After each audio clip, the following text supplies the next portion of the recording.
हम पढ़ने वाले हैं इनर्शिया क्लास 9th से। चैप्टर का नाम है force and laws of motion और चैप्टर 9 है क्लास 9th से।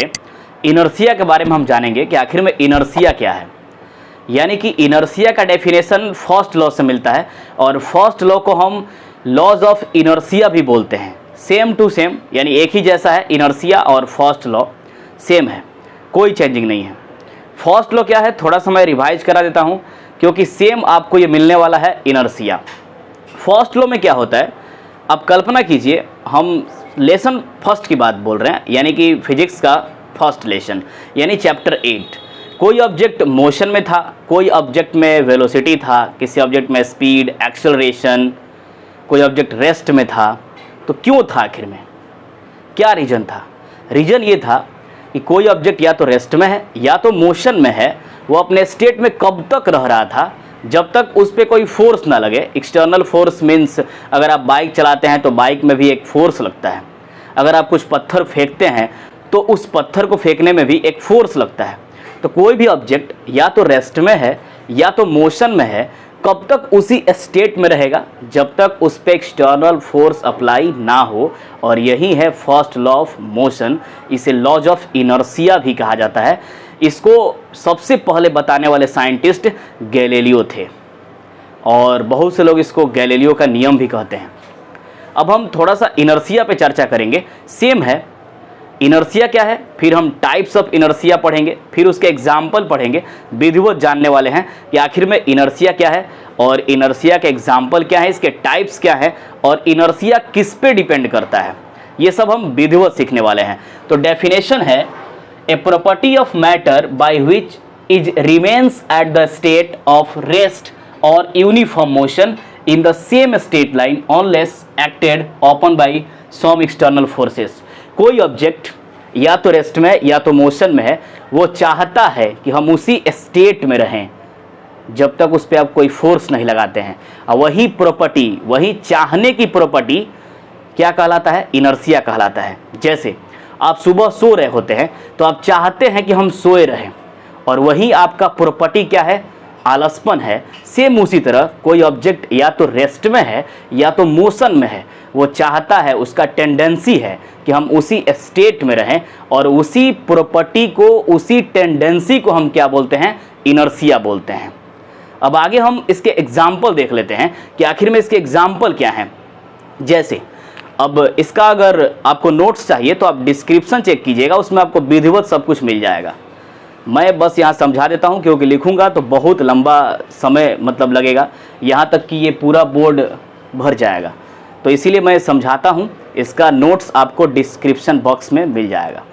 इसका एग्जाम्पल है, अगर आप किसी पेड़ को पकड़कर सेक करते हैं तो लिप्स और फ्रूट, फ्लावर्स ये सब नीचे गिर जाते हैं। कारण ये है कि ब्रांचेस जो है रेस्ट में होते हैं। ब्रांचेस क्या होते हैं, रेस्ट में, और फल, फूल, पत्ती ये मोशन में आ जाते हैं, जिससे एक फोर्स लगता है और यह टूटकर नीचे गिर जाते हैं।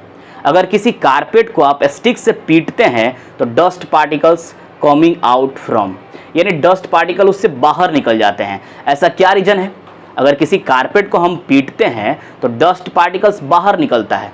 रीज़न क्या है, इनर्शिया।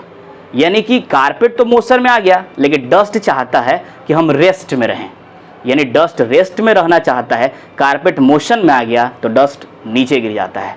आप कैरम खेलते हैं तो कैरम में जैसे ही हम अगर ये बड़ी वाली गोटी को यानी कि टारगेट करते हैं छोटी गोटी को मारने के लिए, तो उस समय यानी बड़े वाले क्वाइन से, उसको अपने भाषा में गोटी बोला जाता है और इस तरह से सबके भाषा में क्वाइन कहा जाएगा।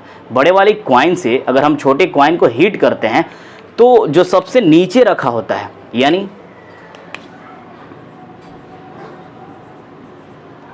अगर इससे हम इसको हिट करते हैं तो ये मोशन में आ जाएगा, ये बाहर निकल जाता है, और जितना ये ऊपर वाला क्वाइन है फिर पुनः नीचे बैठ जाता है। यानी कारण ये है कि फोर्स हम लगाए हैं इस पे, तो ये तो बाहर निकल जाएगा, लेकिन ये रेस्ट में रहना चाहता है। ऊपर वाला क्वाइन रेस्ट में रहना चाहता है, इसीलिए वह नीचे रेस्ट में बैठ जाता है। अगर आप किसी बस में बैठे हुए हैं, बस एकाएक चल पड़ती है तो हम पीछे की तरफ झुक जाते हैं। कारण क्या है, इनर्शिया। अगर कोई बस मोशन में है, बस के ड्राइवर ने अचानक ब्रेक लगाया और आप आगे की तरफ झुकते हैं, यहाँ क्या है? इनर्शिया। ऐसे बहुत सारे एग्जाम्पल हो सकते हैं इनर्शिया के, आप डिस्क्रिप्शन चेक कीजिएगा, आपको सब एग्जाम्पल विधिवत मिलेगा। डेफिनेशन भी लिखा हुआ है, आप यहाँ से भी लिख सकते हैं, वहाँ भी डेफिनेशन मिल जाएगा। अब हम सीखते हैं टाइप्स ऑफ इनर्शिया क्या है।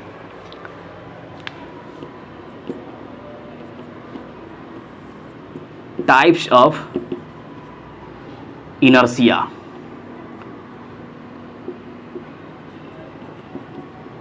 टाइप्स ऑफ इनर्शिया, फर्स्ट में है inertia of rest. Inertia of rest, inertia of rest. Second है इनर्शिया ऑफ मोशन। थर्ड है inertia of direction. Inertia of direction. अब इसका एक एक एग्जाम्पल हम समझते हैं, एक एक एग्जाम्पल इसका हम समझ लेते हैं कि आखिर में इनर्शिया ऑफ रेस्ट क्या है। जैसे कारपेट से डस्ट पार्टिकल्स का निकलना, ये इनर्शिया ऑफ रेस्ट है, क्योंकि डस्ट पार्टिकल्स चाहता है कि हम रेस्ट में रहें।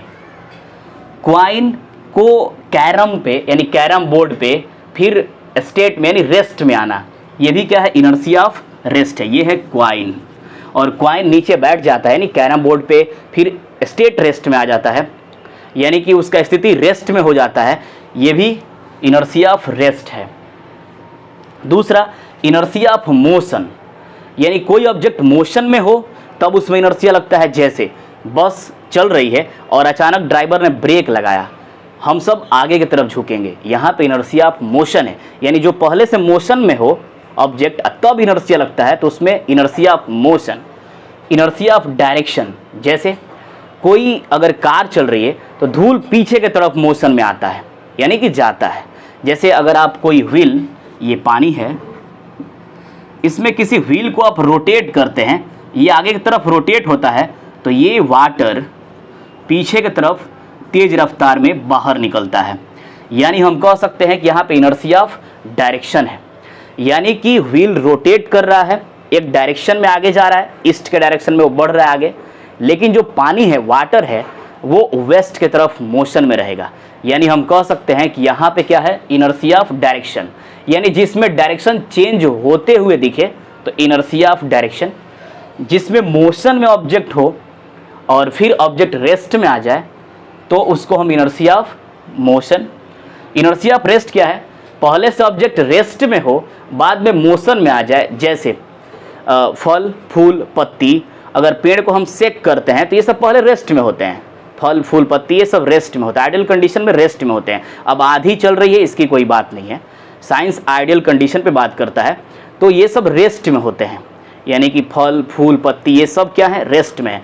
जैसे हम उसको मोशन में लाते हैं तो ये क्या होते हैं? रेस्ट से मोशन में आ जाते हैं, नीचे गिर जाते हैं वो।